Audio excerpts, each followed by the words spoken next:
Assalamualaikum warahmatullahi wabarakatuh. Waalaikumsalam warahmatullahi wabarakatuh. Perkenalkan, Bapak Fauzi, SPD, Kepala UPT SDN 08 Kota Besar. Kita akan melaporkan hasil terakhir kita buat kita semua. Yang pertama, memandu perencanaan pembelajaran. Visi sekolah kita terwujud siswa yang berprestasi, cerdas, berbudaya, dan berakhlak mulia. Misi melaksanakan pembelajaran dan bimbingan secara efektif, menumbuhkan sifat giat, berkompetensi secara sehat, dan berdaya juang tinggi dalam belajar. Kemudian membina kepedulian sosial dan empati, menciptakan lingkungan yang kondusif, tertib, aman, dan nyaman. Kemudian latar belakang hasil rapor pendidikan pada indikator kualitas pembelajaran dalam kategori sedang. Optimasi kegiatan belajar mengajar dipengaruhi oleh beberapa faktor, antara lain faktor metode dan teknis mengajar. Kemudian interaksi pembelajaran yang aktif antara siswa dan guru adalah faktor penting dalam kegiatan pembelajaran. Latar belakang pengelolaan kelas merupakan salah satu komponen yang mendukung keberhasilan pembelajaran. Peran guru dalam kelas meliputi dua hal pokok, yaitu mengajar dan mengelola kelas. Keterampilan mengelola kelas ini merupakan segala usaha yang diarahkan untuk mewujudkan suasana belajar yang efektif dan menyenangkan.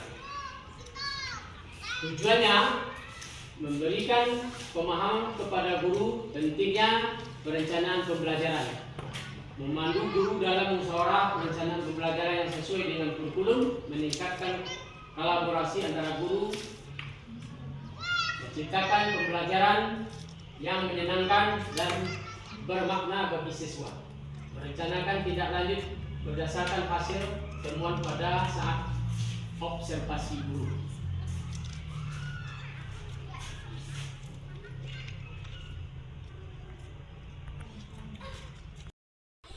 Tantangan yang kita hadapi, guru masih memiliki pola pikir perencanaan yang berpusat pada guru, bukan berpusat pada siswa.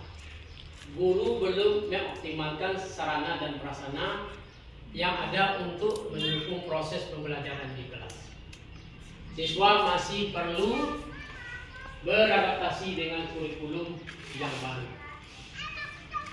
Masih ada nilai rapor pendidikan di sekolah kita 08 yang perlu diperbaiki pada tahun yang akan datang. Rapor pendidikan kita saat ini mencapai penurunan, yaitu 1,82% dari tahun 2024. Kemudian kemampuan numerasi kita pencapaiannya naik dari 12,12% dari tahun 2024. Kemudian karakter juga pencapaiannya juga turun 1,71 dari tahun yang kemarin.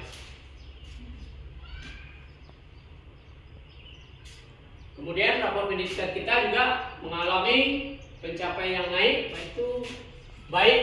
yaitu 3,97% dari tahun kemarin.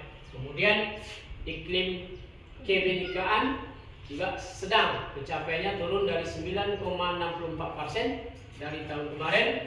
Kemudian untuk kualitas pembelajarannya kita cukup baik, pencapaiannya turun 1,61% dari tahun 2024 kemarin.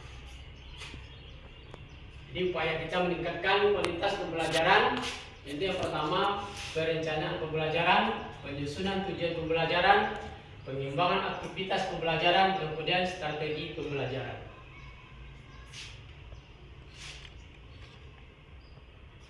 Kita ikuti lagi dengan komponen perencanaan pembelajaran.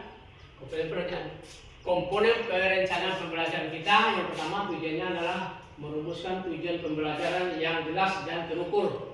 Kemudian materinya memilih dan menyusun materi pembelajaran yang sesuai dengan tujuan. Strategi kita adalah merancang strategi pembelajaran yang efektif untuk pencapaian tujuan. Evaluasinya, penyusunan pembelajaran evaluasi untuk mengukur ketercapaian tujuan. Kemudian kita lanjut penyusunan tujuan pembelajaran. Ada terbagi 4. Yang pertama spesifik kita tujuannya lah pembelajaran harus jelas dan terperinci, bukan terlalu umum. Berarti spesifiknya ada.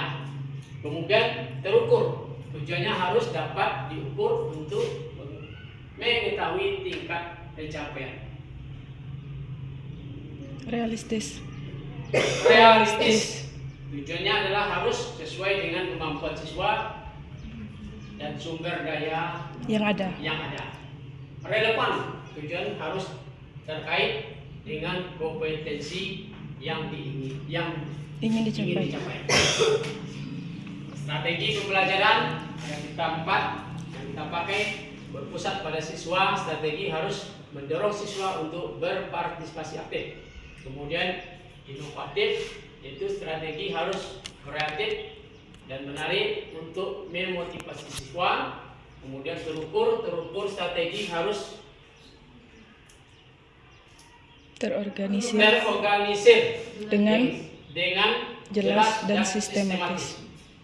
Kemudian terakhir feedback adalah strategi harus memberikan umpan balik yang konstruktif. Pengembangan aktivitas pembelajaran. Pendahuluan aktivitas untuk mempersiapkan siswa membangun minat. Intinya adalah aktivitas utama untuk pencapaian tujuan pembelajaran. Penutupnya aktivitas untuk mendeteksi, menyimpulkan dan memberikan umpan balik.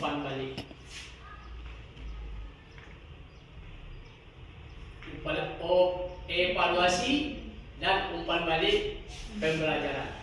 Ada juga 3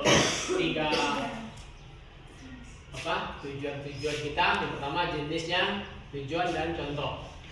Yang pertama itu formatif, menilai kemampuan belajar siswa. Contohnya kita adakan kuis, ada tugas, ada observasi. Kemudian sumatifnya, menilai pencapaian akhir pembelajaran. Kemudian contohnya ujian tengah semester, ujian akhir semester. Autentiknya, menilai penerapan pengetahuan di dunia nyata. Contohnya kita belajar proyek, portofolio, presentasi. Ini yang terakhir, refleksi guru.